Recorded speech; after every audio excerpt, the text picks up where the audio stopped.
On behalf of the Louisiana Center for the Book in the State Library of Louisiana, thank you for joining us for this virtual 2021 Louisiana Book Festival presentation. This program is The Pumpkin Master by Mark Milbrath. A lifelong pumpkin fan and ghost enthusiast, Mark Milbrath is thrilled to be using his overly active imagination through words and stories. He's had plenty of experience using his imagination through numbers. He's worked for many years as a TV meteorologist and commercial real estate appraiser. Milbrath enjoys playing the guitar, tennis, stargazing, walking in the woods, frequenting pumpkin patches, and the occasional late October haunted house. His first two books, Pumpkin Spirits and The Pumpkin Room, won numerous awards. Ladies and gentlemen, Mark Milbrath.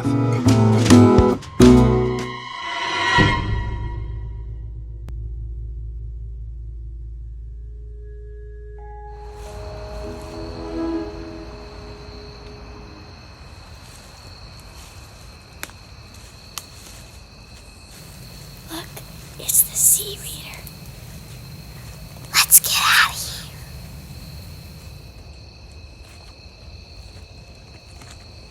here. Okay, hello everybody. Welcome to my panel here for the Louisiana National Book Festival.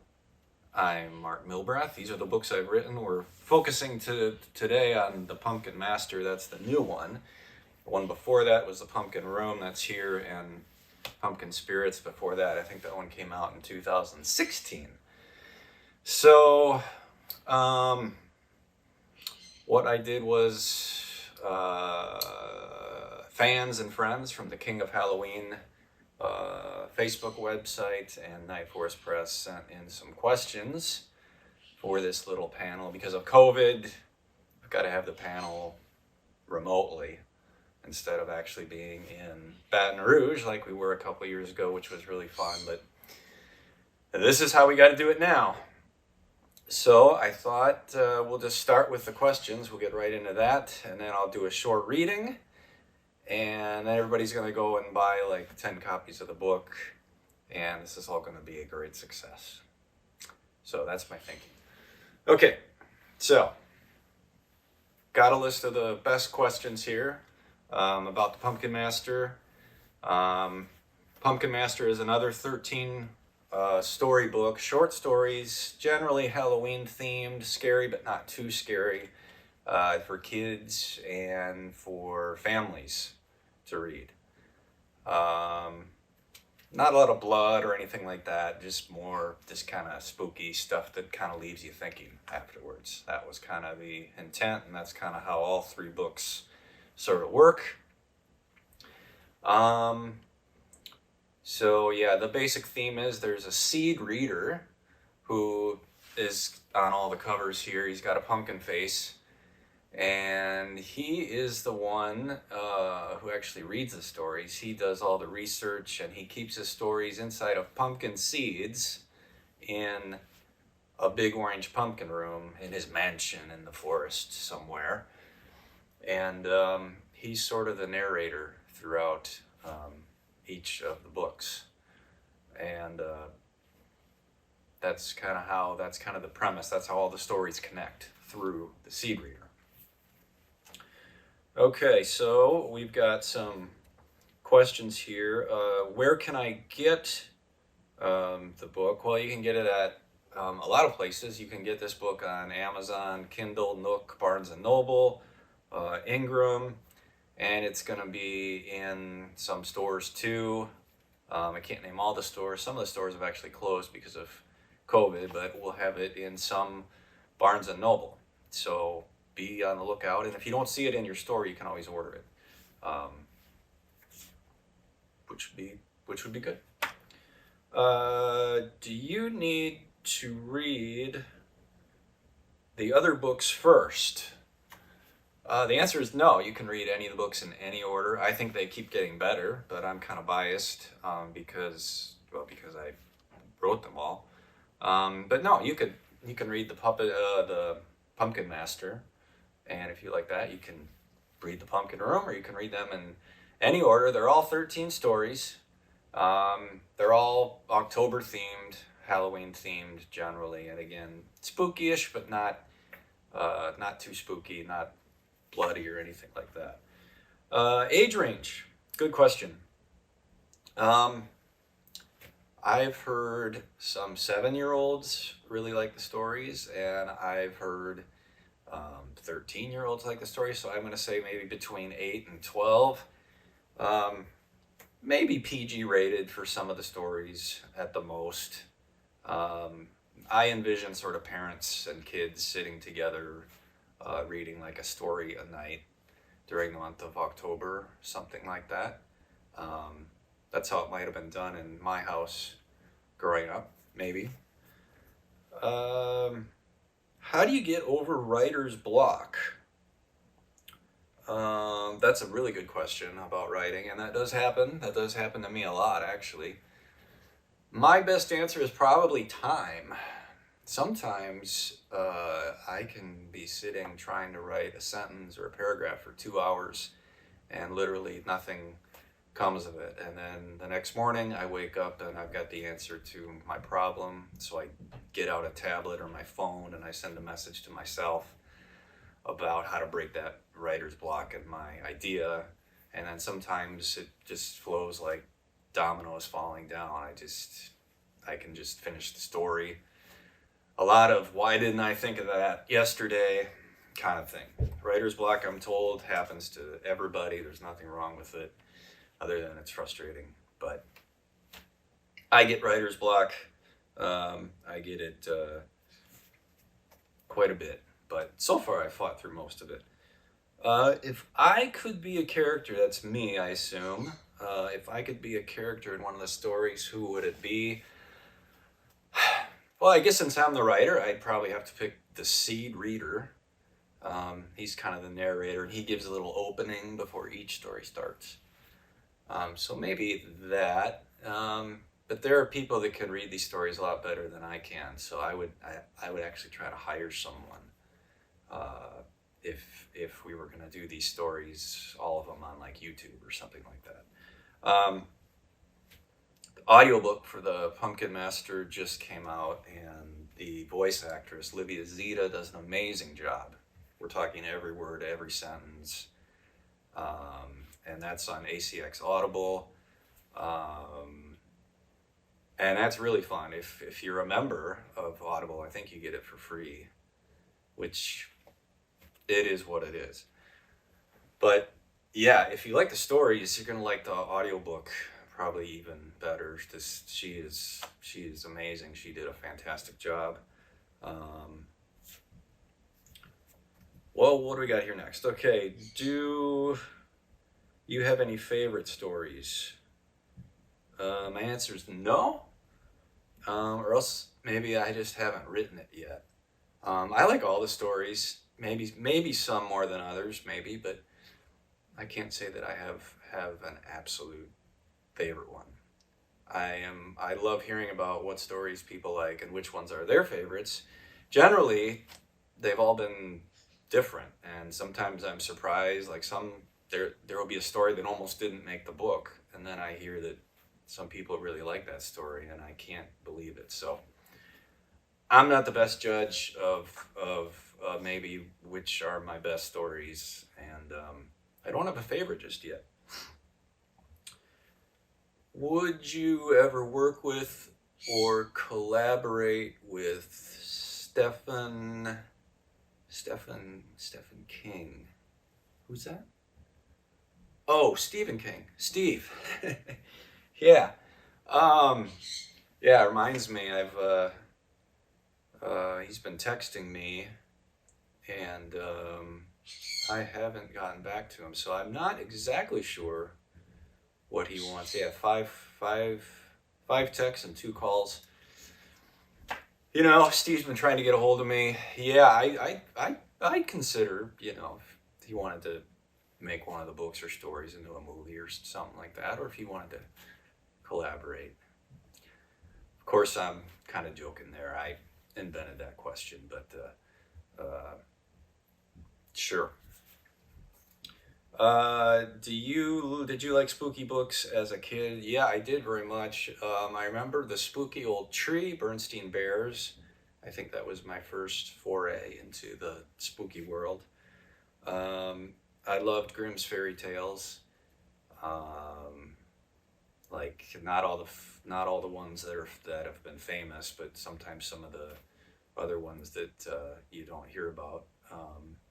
It's very dark. Sometimes there are lessons to be learned in those fairy tales. And I remember this Dark Forces series as a kid too. It's more for young adults, the Dark Forces. I don't think they publish those anymore. I think most of those are out of print. But I do remember those. And someone, when I was just 11, gave me Stephen King's Thinner to read. And I had never read anything so scary than that book when I was so young. So I was reading like The Hobbit and things like that when I was 11 and 12. But Thinner was the first really spooky story. I might have been a little bit too young, but that was good stuff. If I could write like any author, I mean, technically I'm like a middle grade writer, so that's kind of between children's and young adults. I really liked Roald Dahl.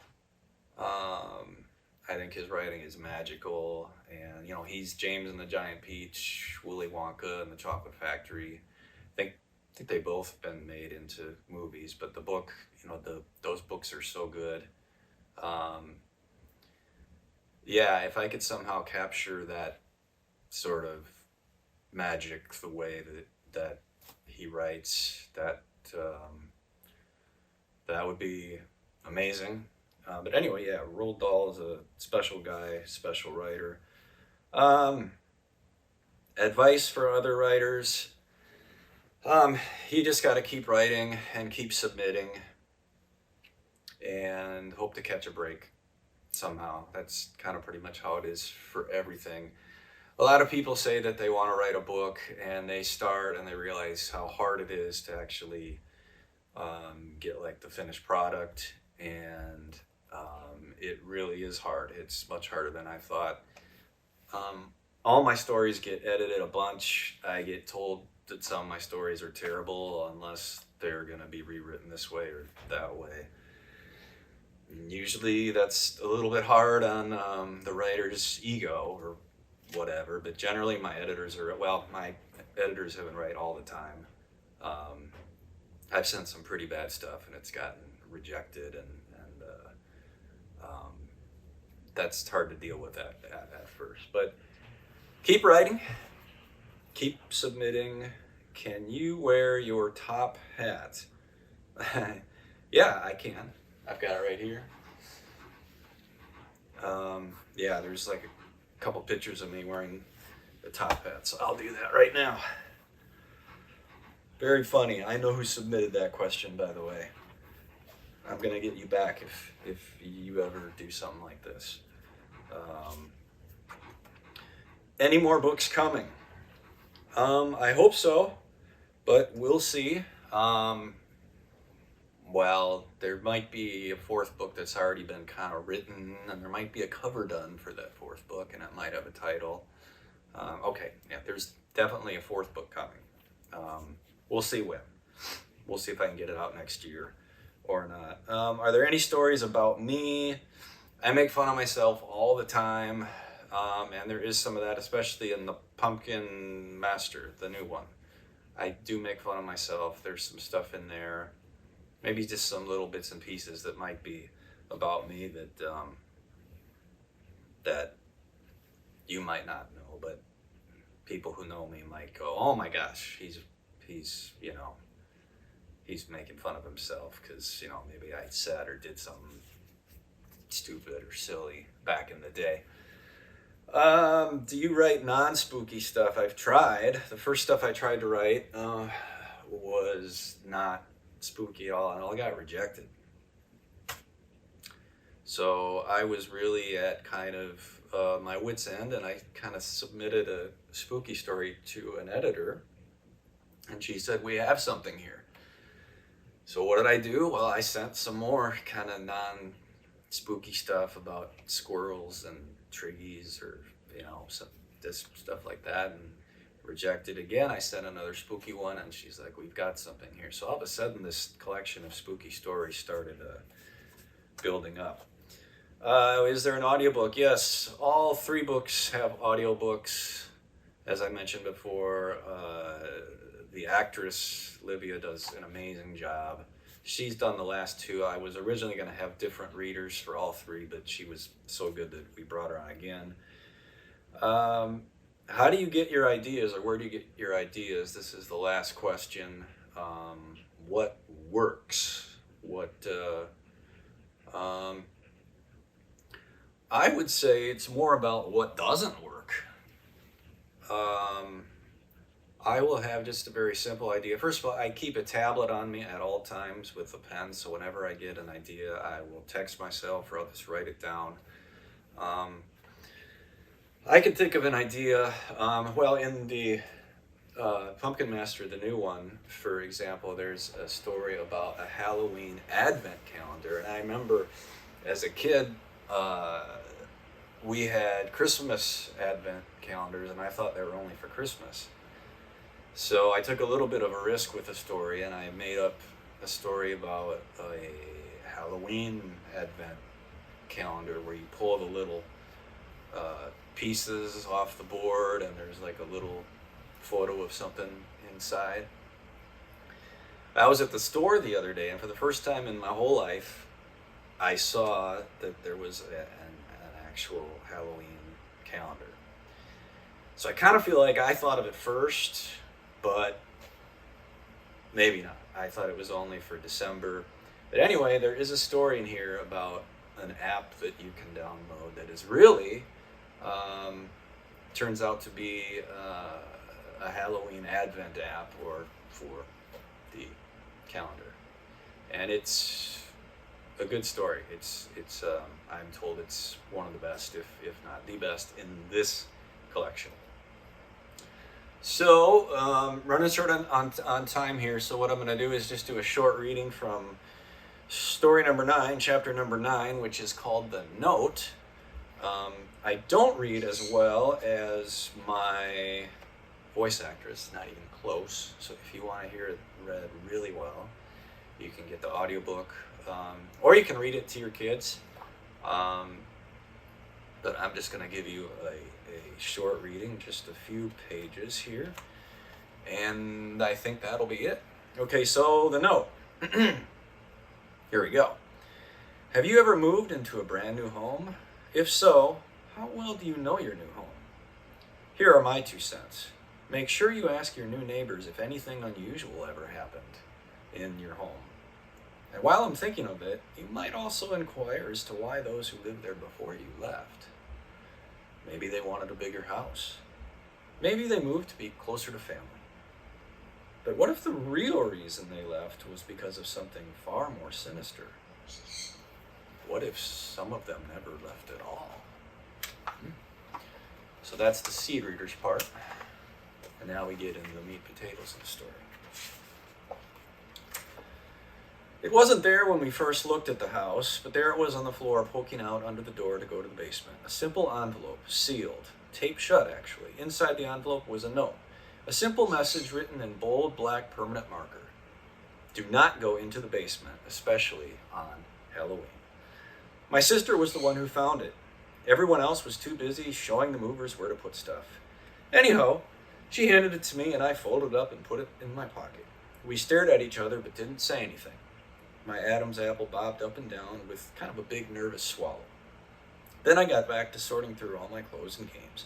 I was stoked because I finally had my own room, though I wasn't thrilled about the ugly, ratty wallpaper with the flowery design. This wasn't our first time moving, or as Dad would say, this wasn't our first rodeo. Dad's company was always moving us around, but we never left North Dakota.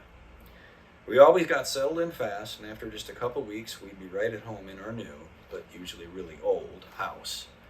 This year, we got all settled in at the end of October before winter really hit. The snow started flying on Halloween at 2 o'clock in the afternoon. Dad came home from work early. I watched as he opened his truck, pulled out 3 shovels, and brought them into the garage. That meant Amber and I We're going to help shovel the driveway and front walk. Nothing a 12 and 11-year-old couldn't handle. Hey, Asher, Dad said to me, looks like you and Amber will be eating some of the candy we bought for the trick-or-treaters.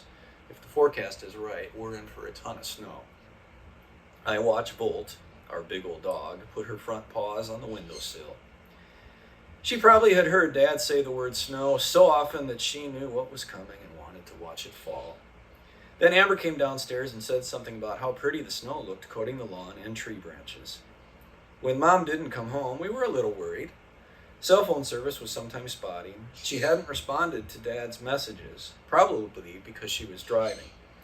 We were relieved when she finally called, but when we saw Dad look like he'd seen a ghost, Amber and I knew something bad had happened.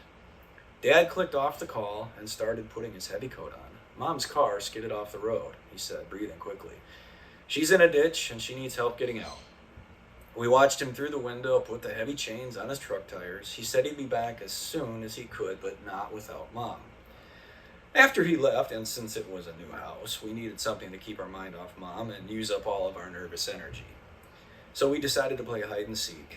Yeah, I know that's mostly for really young kids, but we thought it might pass the time until Dad got home. I thought it would be fun to hide in a closet somewhere and jump out and give Amber a good Halloween scare, especially since there wouldn't be any trick-or-treating this year. Before we started, we agreed to one rule: no going in the basement.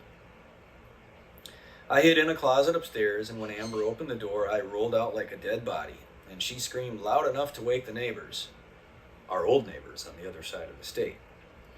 When it was her turn to hide, I went into the living room, covered my eyes, and counted to 30. I explored the kitchen cabinets, coat closet, bathroom, and the other big rooms, but no sign of Amber. I was about to go upstairs when I saw the door to the basement was open, just a crack. Amber knew the basement was off limits, and that's what I yelled through the crack in the door. I was annoyed when I didn't hear her coming up the basement stairs. Amber, get back up here. Using only my ring finger, I opened the door a bit and poked my head inside. The instant I peeked down the staircase, the whole house went dark. We had lost power. I opened the curtains in the living room for some light. Not much was left. Night was already falling. The wind was whipping the snow against the house and making an eerie moaning noise. The power lines were rocking back and forth in a spooky dance that only they can do. My phone was out of juice, but I knew where to find the candles because we had just put them in a box. So I lit one and held it out in front of me and walked down the basement stairs to find Amber. The wood steps groaned and creaked as I carefully made my way down. The shadowy shapes the candle made on the walls felt as if one might peel off the wall and bite me. I wanted to go straight back up the stairs and slam the door shut. This was the last place I wanted to be, and something didn't feel right, but I had to find Amber. Amber, get back up here, I whispered, as if someone else were down here, and I didn't want to be heard, which was silly because if there's someone or something hiding in the basement, it already knew I was on these stairs. I told my mind to stop messing with me. In the house, it was just me and Amber, and the second my foot reached the last step, a shadow moved. I jumped. It wasn't the flickery wave shadow my candle was making. Something out there in the dark moved. It was my turn to scream when I felt something swat at my leg, twice. Amber, I shouted so loudly my voice cracked. Volt started barking, and I realized she was standing right next to me. It was her tail swishing back and forth that I felt tapping my calf. I sat down on the steps to pat Volt and to catch my breath. I was sweating and my heart was pounding bongos. I started to wonder how Volt was able to pry open the basement door with just her paw. I almost dropped the candle on the ground when a voice directly behind me whispered, Asher, what are you doing down there? I ought to lock you in down there for breaking the rules. It was Amber. I thought you were hiding down here. The door was open, I replied.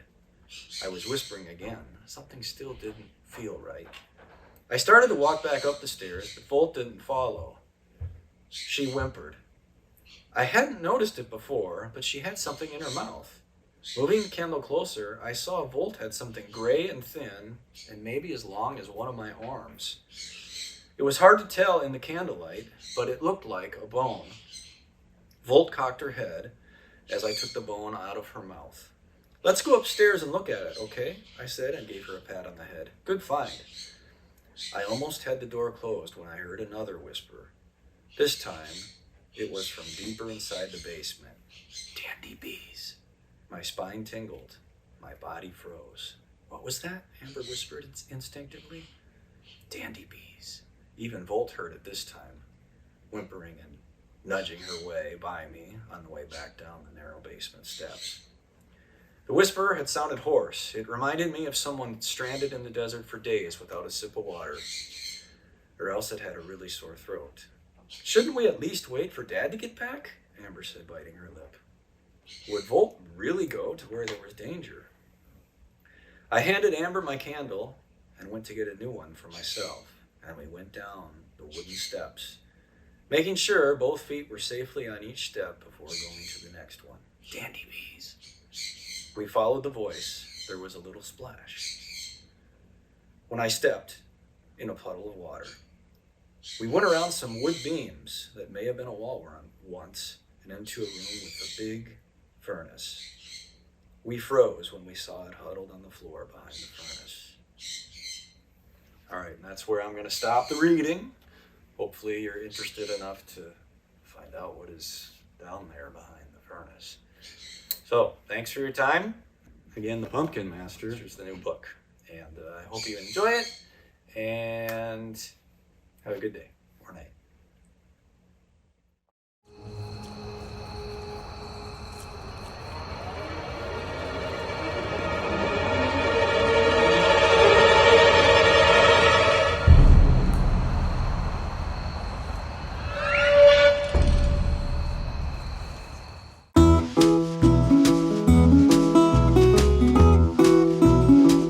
Thank you for watching this presentation of the virtual 2021 Louisiana Book Festival.